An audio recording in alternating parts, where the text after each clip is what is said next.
What's up, guys? Welcome back to the channel. Welcome back to the vlog, and welcome back Aston, who is just fast asleep and enjoying quarantine here with us. Yeah, he's being a nice good boy. Great puppy so far. Not too many complaints except for, stuff everywhere. Anywho, Tesla. So this is not a Tesla Talk Tuesday, but it is going to be very similar.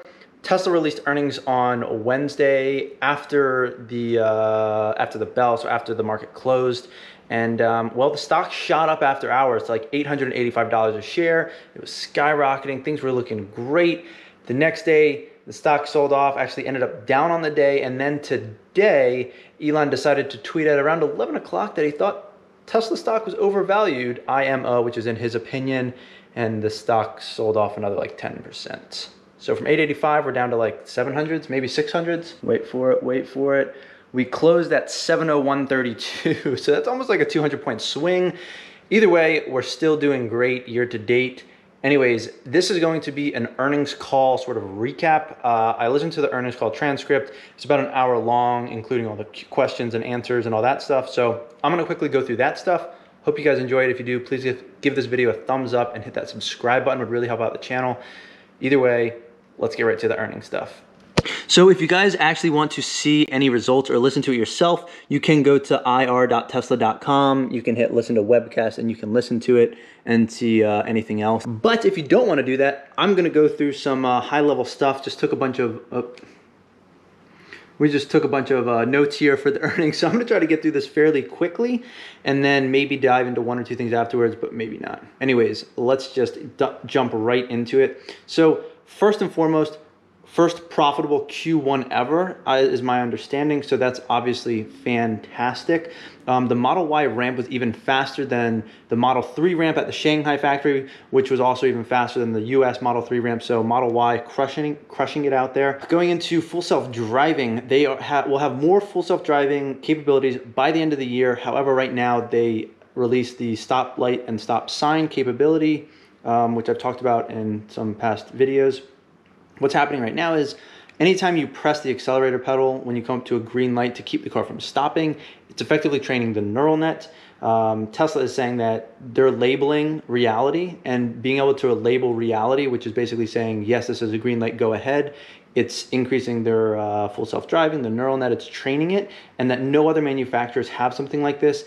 It's similar to Google's search engine. When you click a link, it basically becomes, it validates that link and will bring it up in potential search results for other people as well as yourself, and it just trains that system. It makes it harder and harder for anybody else to compete because the training and the data sets that you have to train that neural net are that much further along than anybody else. Next, Elon said that he is very confident that a drive from your home to the office with no intervention by the end of the year is pretty much going to happen. Increasing range for Model S and X. So the model range for the range for the Model S is now 391 miles, 351 for the Model X. The range should have been 400 miles. However, when they did this last EPA test, I guess they left the key in the car, which forces the car to go into this like waiting for driver mode. And when that happens, the car effectively stays awake and it drains some percentage of the battery. In this case, Elon said it was roughly 2%. So if you back that out, you get to around 400 miles of range. So he said for the next EPA test, they should be coming in around 400 miles of range. So this is impressive, seeing as how they're not increasing the battery capacity. They're just getting more efficiencies with the software and the code and the motors and how everything is used. So very neat there. Going back to the Model Y, the two-piece underbody casting is already very impressive, but they are working towards a single casting piece later this year. This is going to bring down costs, weight, everything like that, so improve driving, improve efficiency, and improve overall cost of the vehicle, which means gross margins will also increase. New heat pump, I've talked about this as well. This enables higher range, especially in colder weather climates. Hopefully we'll see this getting rolled out to like Model S, Model X, and 3, but until then, I mean, we know the efficiency, that's kind of all online, but when you run the heat, you're gonna have a little bit more drop in range than you normally would. They're continuing Model Y expansion at Berlin and Shanghai gigafactories. Again, first ever Q1 profit. They're still receiving online orders despite not necessarily being able to deliver the vehicles, so that is always good. having sort of a backlog of cars that need to get delivered. That way, as soon as they can ramp up production or the coronavirus stuff starts to die down, they can ramp up deliveries for vehicles and just continue on their merry way. All right, now getting into the Q&A. But first, all right, back to the good stuff. All right, on to the Q&A. So there was something that recently came out. There's a popular known like Tesla kind of hacker online, and I guess someone tweeted about it, but full self-driving costs $7,000. And there was a question in the Q&A about whether or not they would offer a subscription. Instead of paying $7,000 for the full self-driving, you could subscribe to it monthly, which is effectively what you're doing if you wrap the full self-driving into a car loan. But I don't know how this will play out, but they said a subscription towards the end of the year is possible, but they're saying that buying full self-driving is an investment in the future. However, it would be interesting to see a full self-driving subscription model paying, $100 a month or like $20 a day or $10 a day. If you're going on road trips, that might be perfect. Rent full self-driving for the day, use it to get somewhere, and then you don't need it while you're on the trip. I don't know how often people use full self-driving when they're just driving around, but either way, that would be an interesting idea, going to a subscription model, sort of have an infinite revenue stream for anybody that wants to use full self-driving. Next, battery day. Elon said that there's a lot of exciting news and doesn't want to preempt it. It will most likely be the third week of May, so about 3 weeks away. And it will be in California or Texas, most likely. That's where the event will be held, in one of those two states. Next, back to full self-driving. So $7,000 is what it costs in North America. So if I were to buy a Tesla and I wanted full self-driving, $7,000. Half of this is realized as revenue and half is deferred revenue. The balance right now is $600 million, I think, in deferred revenue, which goes into the financials for that quarter. Most powerful gross margin lever over time. So as they roll out more and more features, the deferred revenue from full self-driving will be less and less. Basically, once they fully recognize all features, they will no longer defer half of the $7,000 to deferred revenues. It will just be recognized as revenue as soon as somebody pays for full self-driving. So that's obviously good to know if you're doing some sort of valuations and stuff like that. Next, announcing the Gigafactory, which most people I think believe is just going to be fully for like the Cybertruck. But either way, the next Gigafactory, he said it could be announced as soon as a month away, so at the end of this month, or up to 3 months. This is for the U.S. I believe that they have said that it will be in the central. It will be in central United States. People ask questions about Elon potentially getting into residential and commercial HVAC systems. So if you don't know, the Model S and Model X have HEPA grade air filters, which is basically the same kind of air filters that are used in operating rooms to make sure there's nothing in the air, so when you cut open someone's body, they don't get infections. Teslas have that right now, the Model S and X.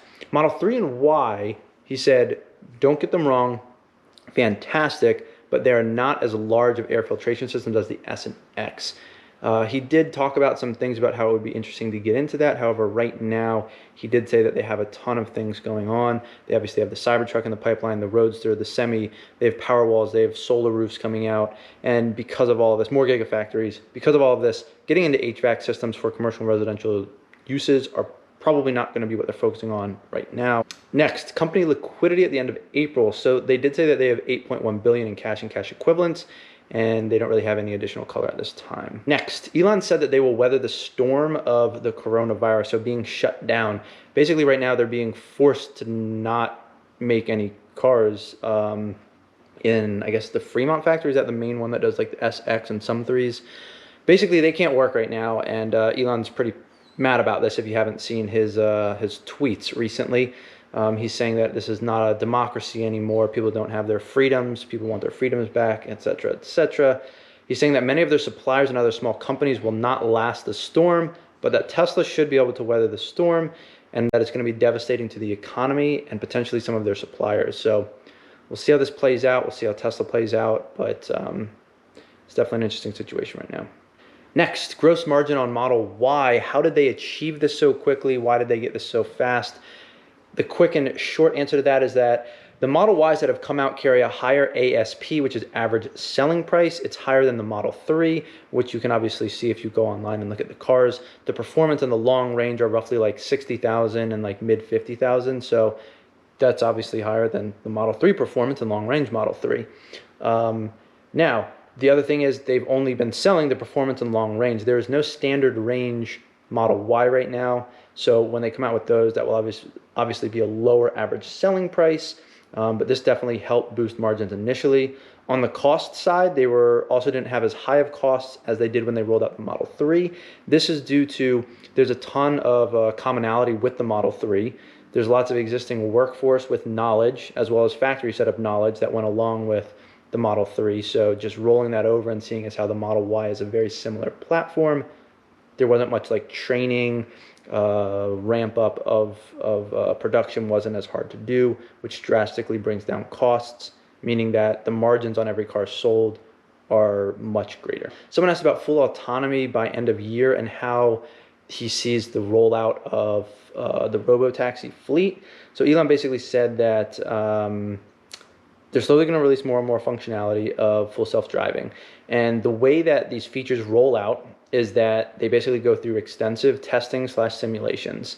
Then there's a global QA team, and they test in real world situations versus the actual simulations. They do real world examples like real world driving.